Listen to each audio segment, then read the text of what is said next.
Warning, censorship. Warning, censorship.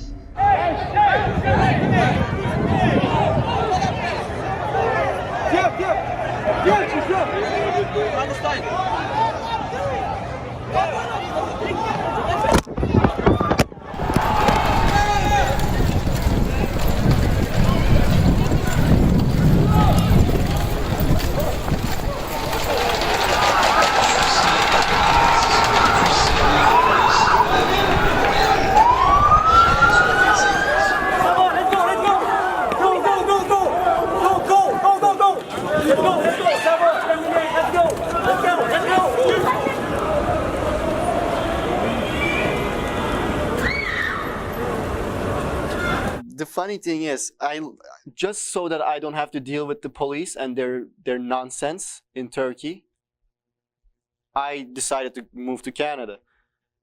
And I went to broadcasting school at Humber College here in Toronto. And then I ended up here at Rebel. Efron found me. I was working on a documentary. And I ended up dealing with the police 10 times more than I was dealing in Turkey.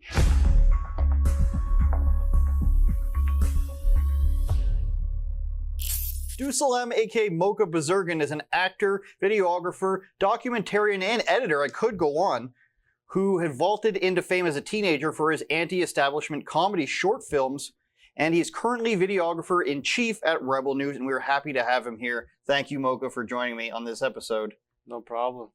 Bring up the energy level, man. Let's scream. It's just next door to my editing suite, so I just walked in. He's just yelling all day. He can't take it anymore. I want to go back to before you were in Canada to start, because I don't think a lot of people who are Rebel News fans know. You got your start doing short comedic films online. Can you tell us a bit about that, what it was like, how you got such a big reception from people in Turkey? Well, I started around 2016, and I met with two other individuals in Turkey who were very funny people, but they lacked the technical skills to put together a video or a script or record it, and then the social media. They did have the social media skills. So basically, we came together, three men, and we with our skills coming together, something great happened. With our ideas and scenarios, our short films, we reached millions and millions of Turkish audience in Turkey. Of course, at that time I was around the age of 16 or 17, so I was young, and with all this attention, we also attracted attention from the police. People, in Turkey, it's very easy to just fill a complaint that you got offended on the internet because Really? and claim that, oh, this video is insulting my religious belief. And then I went to the police station twice on 2 occasions. The first occasion was I was one of my video. I was being accused of creating division and hate in society. Yeah, I know that's a charge there, isn't it? That's against the law to insult somebody's religion, and I think it was even to cause offense, I believe. Yes, offense, exactly. Yeah. But the video itself was actually the opposite of the claim that was brought against me, because in the video we were actually promoting unity and peace.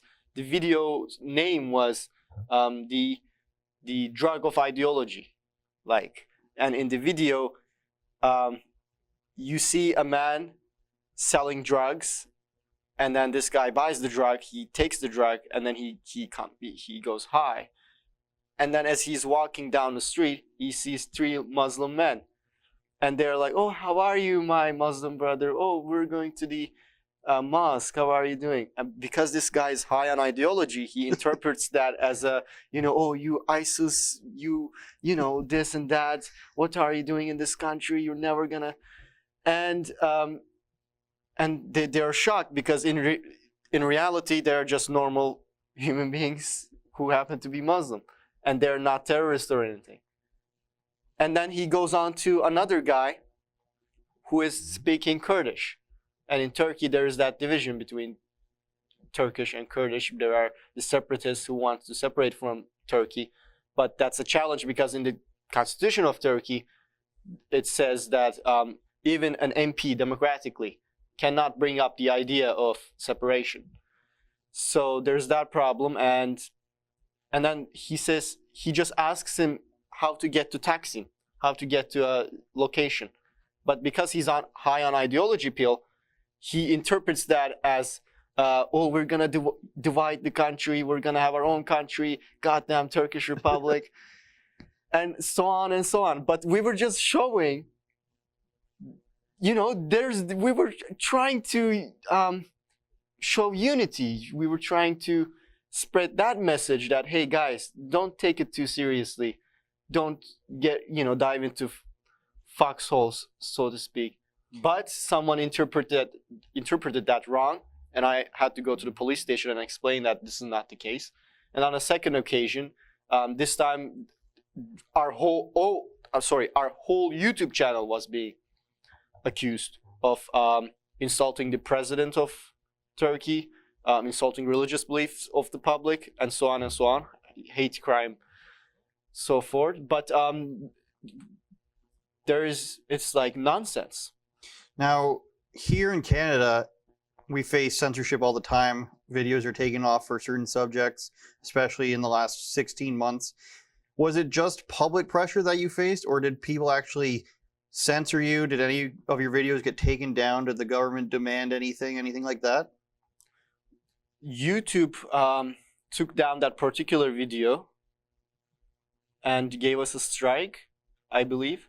But because this is 3 years ago, I don't really remember. But then they let it be. They monetized it again. They left it. And there was no lawsuit after these allegations.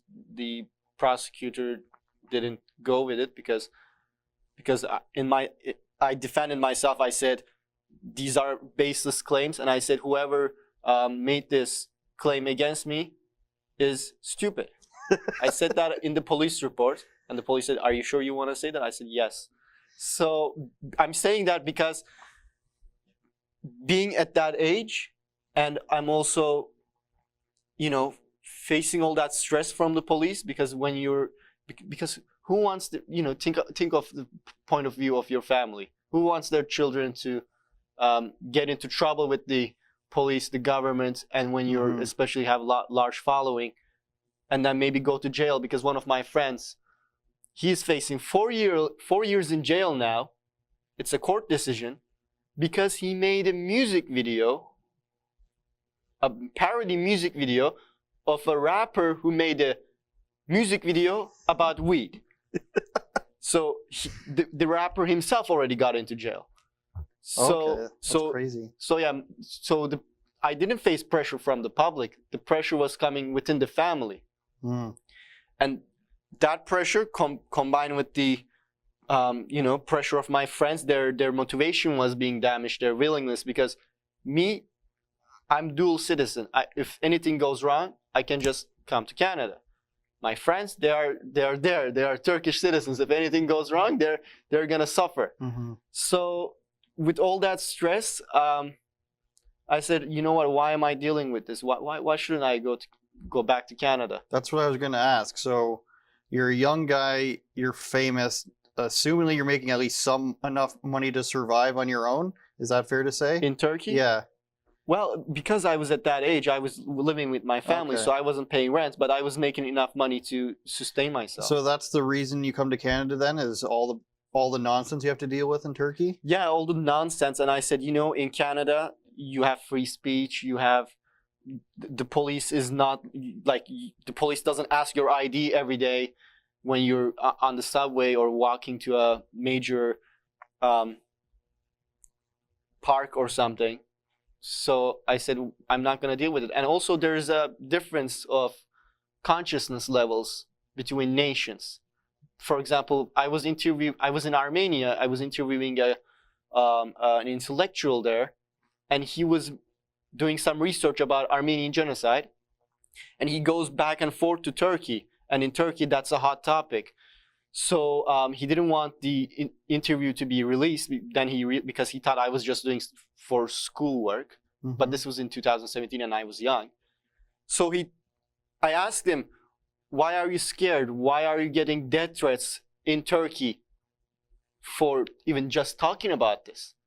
I said, aren't we in the 21st century?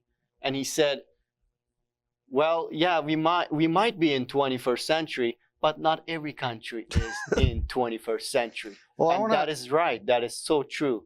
I want to ask you about the differences between Canada and Turkey. Like Canada now, during all these lockdowns, you mentioned the police might not harass you before, but they certainly are legally allowed to right now. We see it with our own producer Efron getting ticketed for handshakes and David Menzies, so they're allowed to ID you for whatever they want. It's funny. How do you compare Canada as it is now to Turkey as it was when you left? The funny thing is, just so that I don't have to deal with the police and their nonsense in Turkey, I decided to move to Canada. And I went to broadcasting school at Humber College here in Toronto. And then I ended up here at Rebel. Efron found me. I was working on a documentary. And I ended up dealing with the police 10 times more than I was dealing in Turkey. Exactly. But here in Canada, do you still feel like it's a more free place? In terms of economical freedom, yes. But right now, the direction it's going, it's not going, more free and more free every day. It's going less free and less free every day.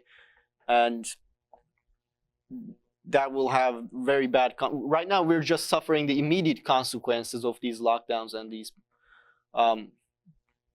acts of the police. We're going to suffer the real consequences later, because some effects just don't happen right away. It takes some time. Now, moving forward to when you first start working with Rebel News, one of your first videos, and I think we started around the same time, one of your first things was working with David Menzies at, I think, a Sir John A. Macdonald statue, which we're still dealing with right now, everybody. There's still tons of, controversy around our first prime minister, even though that's really crazy. And I got to turn, when I speak to the camera. So you were attacked that day, not to make light of it. Well, you wanna recap that a little bit while we show the highlights of it? Somebody's throwing stuff at you guys, and they hit you with a Gatorade, I think. Yeah, it was actually David was more attacked than I was, because I kind of, when all that thing started happening, I'm like, okay, this is no longer a video. This is no longer an interview. Now I have to use my camera in a way to collect evidence. And the gang members were coming towards us, and they, I'm not talking about the police, and they have their umbrellas as a tactic to block the camera so that you won't be able to collect evidence of their crimes. But I'm physically gifted. I'm a tall individual, and I have long arms, and I was materially gifted too. I had a long tripod. So what did I do? I used my brain. I pull up the camera like this all the way up so that their umbrellas won't be able to block it. Now, when this sort of stuff is happening, and obviously it's not the first time, what's going through your head? Because there's like the one video I have where they're all surrounding me, the native black identitarian group, and they're all surrounding me and they're trying to intimidate me. And if one of them like attacks me like that, I can't say that I would be as calm as you are. What's going through your mind when that stuff happens? Just get it all on tape because it's a story and you want to expose these people? Are you mad? How do you feel when that's happening? I feel like I asked to myself, I'm a somewhat Turkish superstar in Turkey. Why am I getting punched here or pushed around here? But at the same time, it is, you put me in any other country on earth, in anywhere. And if there's something that disturbs me in that country, or in the way the government is doing things, or anyone who claims power over me, I'm gonna get obviously active, politically active, as anyone would, because we, as individuals, we all have values, we all have convictions, we all have, our moral what do you call it, point of views. Mm-hmm. So as I was active against the government in Turkey and the people who were trying to have more control over me, I'm gonna be like that in Canada as well. So I embrace that, and I'm not afraid, or like in my mind, it's not like, oh shit, I'm gonna get, sorry, I'm gonna get punched or something. I mean, in what my reaction was, not towards them because they're violent, everybody knows that. My reaction was to the police who choose not to be there because the protesters demanded that they stand down. Why do they stand down when those particular protesters want them to stand down, but not for other protesters? And as you know, recently I was punched in the face in a Israel protest, pro-Israel protest, and you can see my reaction there right after getting punched. I'm like, what's going on? What is this? What is this child-minded, low character piece of human flesh is trying to do? Like, he was such a low character, such a despicable human being that he wouldn't even look me in the eye when I was chasing him around. He denied that he punched me. He wouldn't say it to the police. He wouldn't acknowledge it, and his low character friends wouldn't even acknowledge it. So that's what I expose. I like to, if he was proud of what he did, he would have looked me in the eye and he would say, yeah, I punched you, you know. But no. So you're really exposing these people's characters, I gotta say. well, there are so many low characters walking around. I want to move on to another form of protest, which was all the anti-lockdown protests that happened.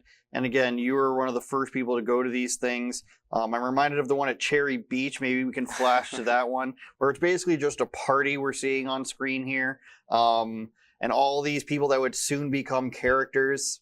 What was your feeling when that happened? Did you think that all this would last so long as it has, and it's still going on? We're still having protests just for basic freedoms. Did you think in the moment at that time that this was going to last that long? Well, I wouldn't want to think like that, so I didn't think like that. But I knew that just like how Canadian government introduced the income tax to fund World War II, it was introduced as a temporary measure, right? But look, World War II is over, and yet we still have income tax, and it's increasing, and it's increasing.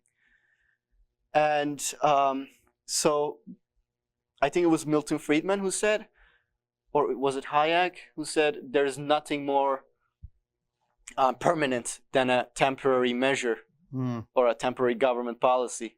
And so when all this COVID stuff started happening, yeah, you know, there was that quote behind my mind, but of course I didn't want that to be true.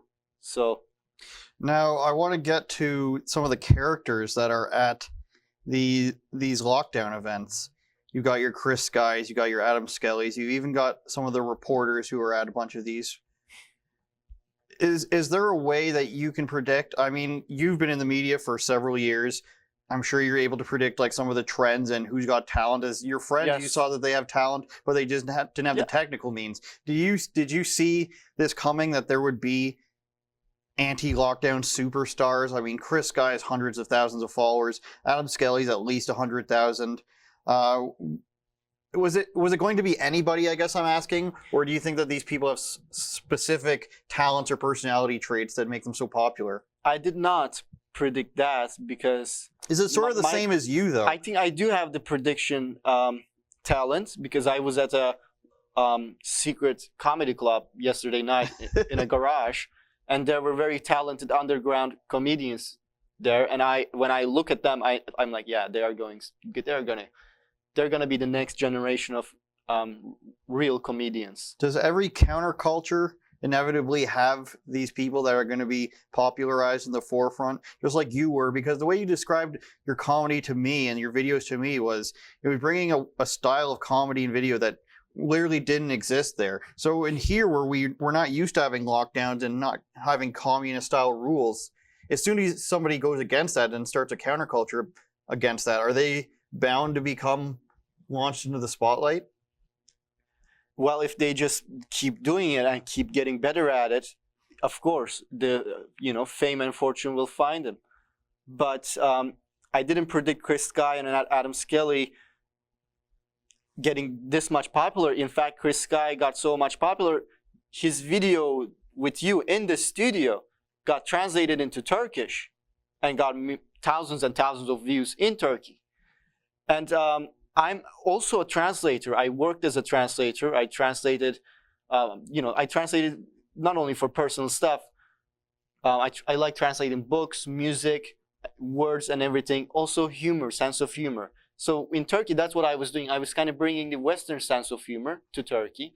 And I believe that's why it also gained a lot of attention, because the youth in Turkey is very westernized. Like, how can you not be? Because on the internet, the TV and everything. And there's the counterculture is not us. The counterculture is the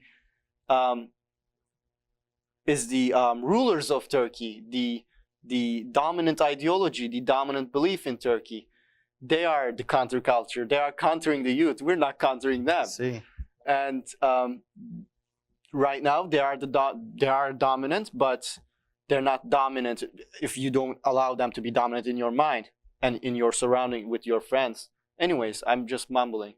No, that's very interesting, because to have people in power who aren't really supported by the youth, which appears to be sadly how it is, at least in Canada right now. If you talk to young people, they're very confused. But at the same time, obviously, as I'm sure they are in Turkey, they might be super liberal in one way, but they don't necessarily they don't know what they're supporting. Look, just imagine yourself as a Turkish youth, okay? I do every day. Yeah, let's say you're a 15-year-old Turkish youth. Let's say when you were 5 years old, which is 10 years ago, the Turkish currency, lira, was equivalent to United States dollar. $1 US would make 1.17 Turkish liras. Yeah, okay. It was almost similar. So now, but $1 now makes almost 10 liras. Within the 10 years, Turkish currency has devalued so much. Not only that, but also the government taxes have increased so much.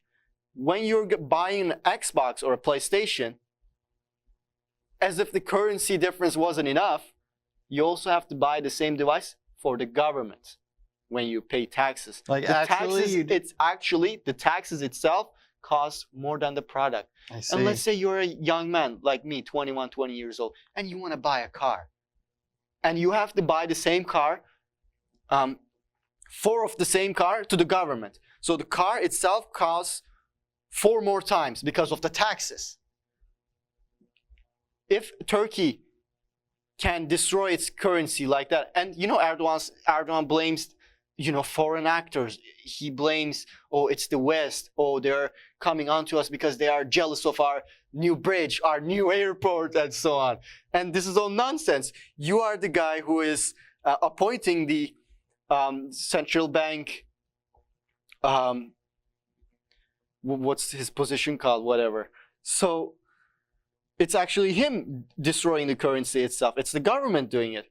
If Turkish government can't do it, and if the Turkish population can submit it, why can it not happen in Canada? And with the lockdowns, it's kind of happening. We see the same submission.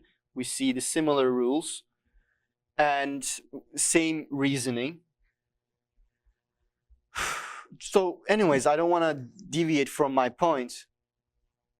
That's fine. No, I see a lot of it happening as well. And I wonder if this is just something that happens naturally when a government grants itself power. All these chips start falling where they might not necessarily be doing it on purpose, but their actions towards other things like valuing, gender pronouns, for example, over hiring somebody who's really good at economics. Or when you look at the environment minister, she's not a bright woman. She has a fake voice. She literally has a pretend voice. She's not the person I would put in charge to control environmental regulations and a carbon tax and then what have you and everything else that they try to implement. Other things are more important to them. So I'm wondering if all this stuff just comes together as a failing government, whether or not they do it on purpose or not. Do you have any opinion on that? Well, as you know, in Canada, almost half of the population doesn't even vote. And if I'm not wrong, the first federal election in Canada only had, but we should fact check this, only had around 15% participation. So 85% of the population didn't even vote. And in Turkey, it's almost half-half. I think maybe more than half the voting participation. And when Erdogan expanded his power and became omnipotent in Turkey, it happened with a referendum, and the referendum result was 51% in favor, 49% not in favor. And so what does that justify him having all that power over 100% of the population? In my opinion, no. I think we have a population that is not very much aware the government is and the police is acting on their behalf, at their expense. But we need to be aware of this and not let the government and the enforcers act in contrary to our values and our beliefs, our convictions. I think a lot of it is people not looking at the long run and the logic of a lot of the policies that get into place. I mean, I mentioned it a bit, but when you look at things, it comes from the term immediate gratification. Oh, right now we're putting this bill into place where we're going to stop people from saying bad medical advice on the internet, for example, is the rationale. They don't think about 5 years later when who decides what the bad information is, who decides who gets to be censored. And when you're putting it into the hands of a small group of people, you're really letting other people decide for you. And I also think in that sense, it's a form of laziness. The same thing about gun control. Oh, I don't want me or you to have a gun, but I entrust in this other man who went to a college police foundations program for 2 years. No, most people don't have the capability of thinking beyond stage one. Thomas Sowell has a book on it. I forgot the name of the book, but he explains the policies that were introduced in Canada. I'm sorry, in the United States, that were how it was like stage one. Oh, we're gonna rescue the poor by building housing, for example, and then but this is just stage one thinking. And then if you have the stage 2 thinking, you would know the economic consequences of that. And then the stage 3 thinking would be the, there are like stages of thinking. You can't just operate with stage 1 thinking. You have to think beyond. You have to think long term. I was talking to one of our editors, cameramen, everybody's everything now at this company, Matt Brevner, and about how sometimes he gets questioned about his ideology versus his ethnic background and his appearance. Do you ever get people criticizing you, saying, hey, you're Turkish, you're non-white, how come you work for this company, how come you believe these things? Does that even happen to you? Does the opportunity ever come up? That happened to me at Kingston when those gang members were attacking us. And it happened at the City Hall when other gang members were attacking us. They were saying, yeah, you're not even white. I'm like, what does that have to do with anything? I think because in their mind, in their eco bubble, in their small closed mind, they think that everybody acts according to the benefit of their group. And that's how it ought to be. Everybody should stick with their group. But what group? Like, what are you talking about? Me, I have like Turkish blood, I have Armenian blood, I have Slavic blood, and so on and so forth. I'm all over the place. And then I got, I live in Canada. I'm dual citizen. My family background is Muslim. I'm not Muslim. I kind of quit. So like there's all that, and then how are you gonna put me in a box? How are you gonna classify me? You're not gonna accurately classify me. I can't accurately classify you or any other individual, because we're all individuals. It's a good point. Now, when we talk about individuals and classifying people, I want to segue that to the Montreal Police, who have no problem doing that. They've shown to our cameramen and our reporters that they have no problem saying you're Jew media, no problem saying, what do you think you're doing out here? What's your reasoning for doing it there? So I want to quickly cut to some of the coverage we had because it's been crazy, the lockdown / curfew coverage in Montreal, which Mocha was a huge part of. So let's cut to that for a moment. Hey, what's going on? Hey, I'm media. Hey, what's going on? Are you defending me? Don't fight back! Don't fight back! I don't rebel. This is like, we're documenting what's happening here, guys. I know.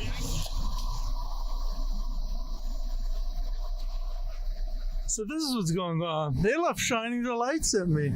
So a lot of that stuff, Mocha, the police are flashing lights in your guys' eyes so you can't record stuff. Again, making like, and I'm not one to throw around anti-Semitism, but like calling people Jew media is not exactly something that's becoming of a police officer. So they're doing anything they can to criticize you guys and stop you from filming. Why is that, in your opinion? And have you ever experienced anything like that before with, curfews? As if the 8:30 to 9:30 difference really does anything. What's your thoughts on all of that? Montreal, Quebec is really something different in terms of when you compare to other cities and provinces in Canada. It's not only the building structure, the city planning is European looking.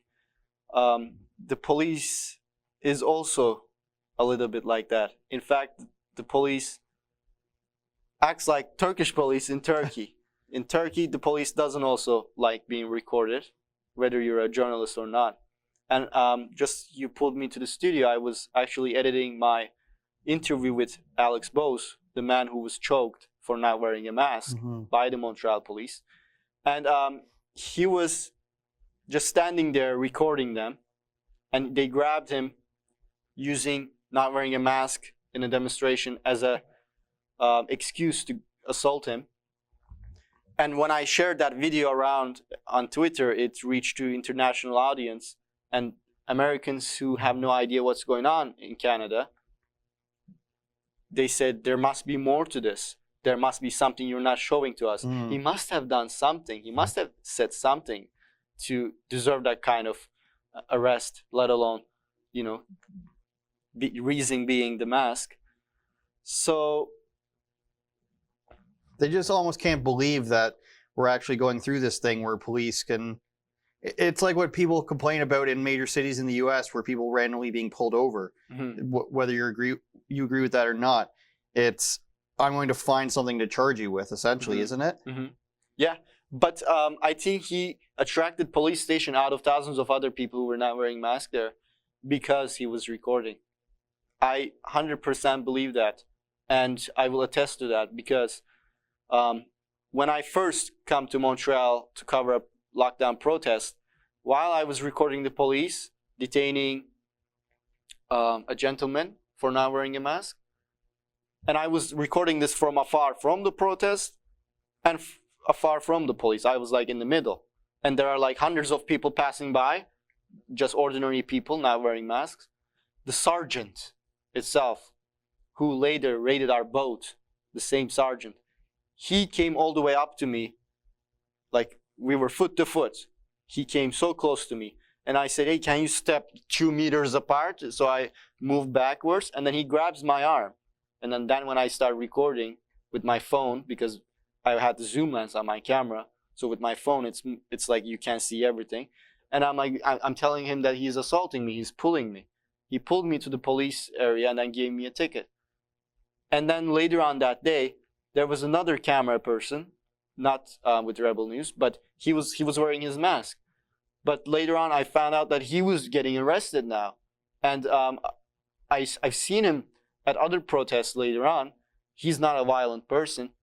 And the police made him wear his mask with their hands. They put the mask on him, which is not okay because his hands were handcuffed. So if you're not able to remove your mask or put your mask or adjust your mask, you are not supposed to wear it. It's true. And there's the clip of you as well. I think it's the French police there trying to give you a mask, and you take it from their As bare always, hands. they do that to all the people who they As find. if it makes any sense. I think it's a policy that if they find someone, they have to give them a mask. So, but this is not just, can you please wear it? No, it's like, you will wear this mask, or we're going to write you another $50 ticket, or we're going to jail you. So it's an upfront threat, and that happened when on, I think it was March 27, when me, Lincoln, and Efron were headed to another lockdown protest in Montreal. And there was a lot of traffic, so we were a little late, but the protest didn't start yet. Lincoln drops us off in front of the protest. We don't even get into the protest yet. It's been just 2 minutes, and we're just recording from afar from the protest. 2 police officers walking towards us, and we're recording them because they're looking for someone who's not wearing a mask. Well, they didn't dive into the protest area, given that they were only 2 police officers, and they have I believe, quota to fill. So they came all the way up to us when they saw us recording them. And then they came up to us, they grabbed us and gave us tickets. And then with their naked hands, they tried to basically gave us contaminated masks. And what do we have? A police force. And I asked the police, I emailed the media relations, and they wouldn't respond to me. They said, we don't comment on these issues.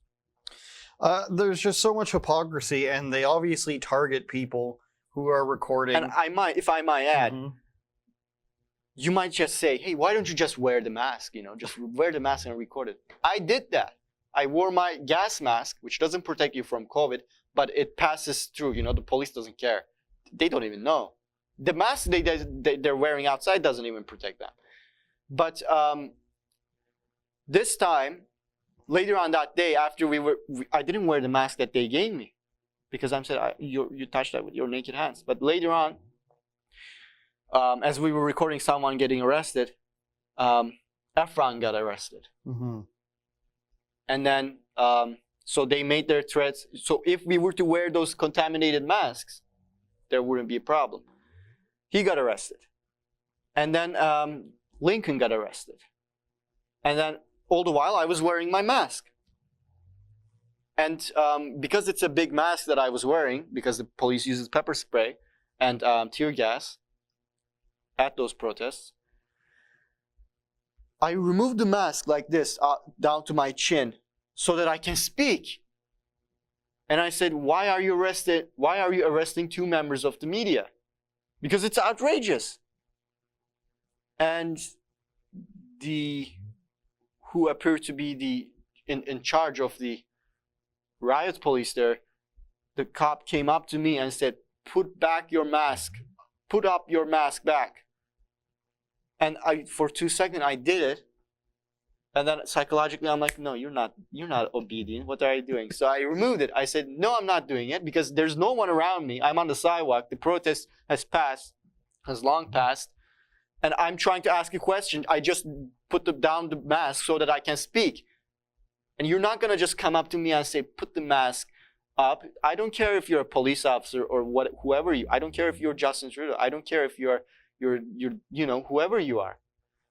And so I said, no, what are you going to do? Are you going to arrest me? Come and arrest me. Go ahead. Go ahead and arrest me. Why? Because I put my mask 2 seconds to talk? I don't listen to you. Come arrest me. Come arrest me. Go ahead. Come. Go ahead. And you're going to arrest me over that?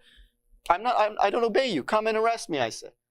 And that's what they did. And they threw away my phone so that I wouldn't be able to record afterwards while they were coercing me to put my hands on top of the police cruiser while one officer is holding my arm, and he threw away my phone. And that officer was speaking in French, and blah, blah, blah, rebel news. And then he started speaking in English. He told me, a real journalist, if you were a real journalist, you wouldn't be arguing with the police. And then he looked at my press pass like this. He said, anyone can print that.